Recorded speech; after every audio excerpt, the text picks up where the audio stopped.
യിരെമ്യാ പ്രവചനത്തിൽ പറയുന്നത് പോലെ അധരം കൊണ്ട് ഈ ജനം എന്നോട് വളരെ അടുത്തിരിക്കുന്നു, എന്നാൽ ഹൃദയം കൊണ്ട് വളരെ അകന്നിരിക്കുന്നു.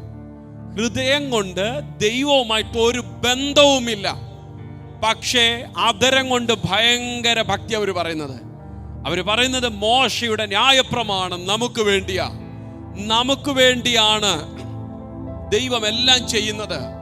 മറ്റുള്ളവരെ അംഗീകരിക്കാനോ ഒന്നും അവർ തയ്യാറായില്ല. ഇത് പരീക്ഷന്റെ മറ്റൊരു വകഭേദമാണ്.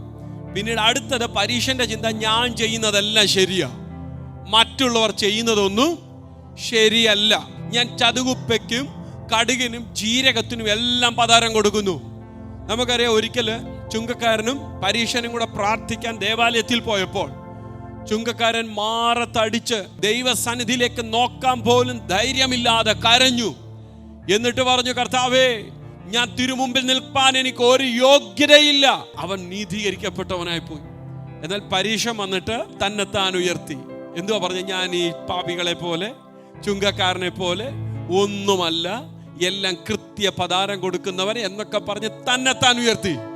കർത്താവ് പറഞ്ഞു, തന്നെത്താൻ ഉയർത്തിയവനെല്ലാം താഴ്ത്തപ്പെടും, തന്നെത്താൻ ഉയർത്തുന്നവനെല്ലാം താഴ്ത്തപ്പെടും. ചുങ്കക്കാരൻ നീതീകരിക്കപ്പെട്ടു പോയി, എന്നാൽ പരീശൻ നീതീകരിക്കപ്പെട്ടില്ല.